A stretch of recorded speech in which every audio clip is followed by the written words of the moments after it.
ಇಷ್ಟೆಲ್ಲ ಇಲ್ಲಿಗಲ್ಲ ಮಾಡ್ಕೊಂಡು ಲೀಗಲ್ ಆಗಿ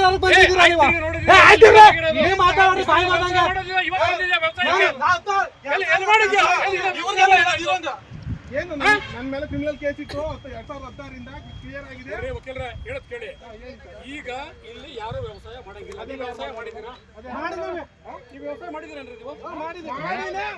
ಈಗ ನೀವು ಅಲ್ಲಿರೋ ಇಲ್ಲಿಗೆ ಯಾಕೆ ಬರ್ತೀಯ? ಈ ಜಾಗ ಯಾಕೆ ಮಾಡ್ತೀಯ? ಈ ಜಾಗ ಇಲ್ಲಿಂದ ಈ ತರ ಬೆಳ್ಬಿಡ್ತಾ ಇದ್ದ ಎಲ್ಲಿ ಅದಕ್ಕೆ ಗಲಾಟೆ ನಿಲ್ಸು. ಈಗ ಮಾಡ್ತಾ ಇದ್ದ ನೀನ್ ಏನಾದ್ರು ಕೇಳಿದ್ವಾ? ನೀವು ಅಲ್ಲಿ ಹೇಳೋದು ಕೇಳ್ರಿ. ಪೊಸಿಷನ್ ಇದ್ದೆ 53 ಇದ್ರೆ ಮಂಜೂರಿ ಮಾಡ್ರಿ. 53 ನಾವು ವೈಲೇಷನ್ ಮಾಡ್ತಾ ಇದೀವಿ. ಈಗ ನೀವೇನ್ ಮಾಡ್ತಾ ಇದೀರಾ ಇಲ್ಲಿ? ಎಲ್ಲಿದೆ 53 ವ್ಯವಸಾಯ ಮಾಡ್ಬೇಕು. ಆಯ್ತು, ಸ್ಕೆಚ್ ಮಾಡ್ಕೊಟ್ರೆ ಜಮೀನ್ ನಿಮ್ದಾಗಲ್ಲ ರೇ. ವ್ಯವಸಾಯ ಮಾಡ್ತಾ ಇರ್ಬೇಕು. ಇಲ್ಲಿ ಮಾಡಿದ್ದೆ ಅಲ್ಲಿರು. ನೀವೇನು ಬರ್ಬೇಕಿರಲ್ಲ ಎಫ್ಐಆರ್ ಆಗೋದಕ್ಕೆ ನನ್ನ ಮೇಲೆ. ಯಾರು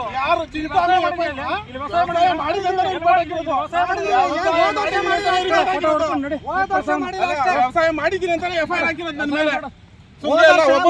ಹೇಳೋದಲ್ಲ. ನೀವೇ ಬಂದು ಹೇಳಿದಕ್ಕೆ ನಿಲ್ಸಿದ್ದೆ ನಾವು. ವ್ಯವಸಾಯ ಮಾಡ್ಬೇಡ ಅಂತ ವ್ಯವಸಾಯ ಮಾಡಿರೋ ಜಾಗ ಮಾಡ್ತಾ ಇರ್ರಿ. ವ್ಯವಸಾಯ ಮಾಡೋರನ್ರಿ ಇದು ಗೊತ್ತಾಗಲ್ಲ. ಅದನ್ನು ಆಚೆ ಎಲ್ಲಾರ್ಗು ಒಂದೇ ಆಗ್ಬೇಕು. ಮಾಡ್ರಿ ಮೊದ್ಲು ಬರ್ರಿ, ನಾವು ಜೊತೆ ಬರ್ತೀವಿ. ಬರ್ರಿ ನಾವು ಜೊತೆ ಬರ್ತೀವಿ. ಅದನ್ನು ವಿಡಿಯೋ ಮಾಡ್ಕೊಳ್ಳ. ಏನು ರೈತರು ಯಾರು ಬದುಕಂಗ ಇಲ್ಲ.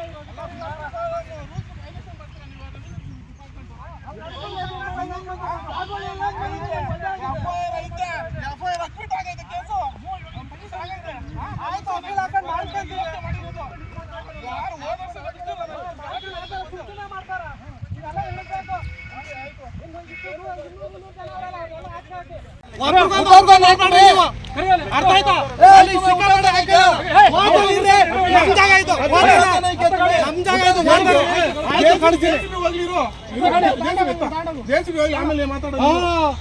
ಇಷ್ಟೆಲ್ಲ ಇಲ್ಲಿಗಲ್ಲ ಮಾಡ್ಕೊಂಡು ಲೀಗಲ್ ಆಗಿ ಸದೃಢ ಮತ್ತು ಸಮೃದ್ಧ ಆಡಳಿತಕ್ಕಾಗಿ ಬೆಂಬಲಿಸಿ ದಿಗ್ವಿಜಯ ಭಾರತ ಪಕ್ಷ.